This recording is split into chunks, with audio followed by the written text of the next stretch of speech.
the Solidarity Cup, and you find yourself in a new role, Director of Cricket South Africa. Yeah. Probably your toughest innings lying ahead. Yeah.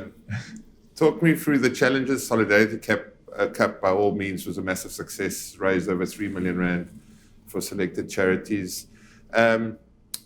What's the immediate future looking like? We know, T20 World Cup's been postponed. When are we seeing live cricket, franchise cricket, international cricket? Yeah, it's carnage out there at the moment. I mean, not only from COVID, but many other things within South African cricket. It's been a challenge even before I got into the position.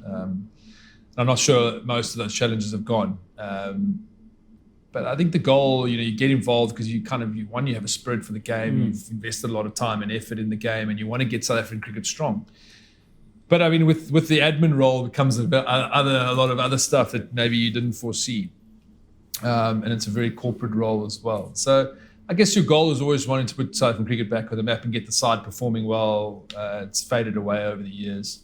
But then COVID hits as well. We appointed a new management team. We trialled a lot through the summer, gave a lot of youngsters opportunity. We beat Australia at the end of the summer in South Africa, which kind of, makes you feel that, one, you're starting to find some players with ability. You're starting to get somewhere. You've got a pool of players now that you think you can work with. You've got a whole plan for the winter and then COVID hits, and everyone goes on lockdown. So you got to constantly keep reassessing. And our goal in the initial period was to put a team out that could go win the T20 World Cup, which was meant to happen in October. So we looked at that. I felt that we could put a really good team out. But now that's all gone in the short term. IPL is the next major event in cricket. And the Solidarity Cup was kind of, myself and Paul Harris chatting and trying to think how we could become the first live sport event back in South Africa. How could we, instead of just being grateful that it wasn't, our season, we were kind of out of season rugby, football, we're taking grenades. How could we create a game? And that's how the conversation started, and it grew. And then eventually we were able to be that first live sport event in South Africa, raised a lot of money for charity, and launched a new format of three teams playing against each other. So it was great, but it didn't come without its complications from, COVID, medical, having to get the Minister of Sport and the team and the NRCDs to sign off plans. But going forward, Scully, domestic season is meant to start 1 November. Yeah. And internationally, we've managed to push most of our stuff to next year. We were meant to have 3 T20s against India, which is a big loss for us. I don't think that's going to happen now. It might hopefully happen sometime next year. But England are scheduled to come here towards the end of November, and at the moment that's our kind of first international in Sri Lanka come, and then it's really busy for the guys. But everyone's reassessing because of COVID. No one knows what's going on. When the border's going to open, when we're going to fly. It's just all these things. And the 3TC, just the format. It's an exciting format. It's quick. It's a lot of kind of moving parts all the time.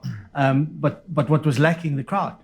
So a crowd plays such a big part in an event like that, and now suddenly, unfortunately for the circumstances, but you've got no crowd. So I think add that to it as well, and there's just more happening. We're targeting rugby. I think we hear different stories every time, but maybe end of August was really, I think that's out. So maybe now mid-September, I think we're targeting, but it's also going to be without crowds.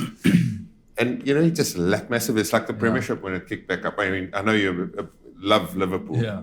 No, I'm very happy about that. Yeah. I mean, I was very happy to see the Premiership start again, so Liverpool could get to the trophy. But like the Aotearoa League in New Zealand's got crowds, and we watch it in the morning. Like, how nice is it? You can never replace it. I mean, the Premier League have sort of recorded past games and have that sort of hum and noise and fan in the background. I mean, there's guys that are producing these noise apps now that you can beat crowd noise through these apps into the stadiums. But it's never going to be the same. I mean, having played in front of massive crowds and that adrenaline and being a part of that occasion. And visually. And visually. It's just, how do you replace it? You can't. But the sport is so reliant on broadcast rights. I mean, that's the big money in sport. So you've got to get the television product out and try and do the best that you can. I mean, having seen England and West Indies play now, I mean, the cricket looked just as competitive. But I mean, when Stuart Broad got his 500th Test wicket, and he held up the ball to. He's also wearing a bandana. Who's he looking at? Or the trophy presentation at the end.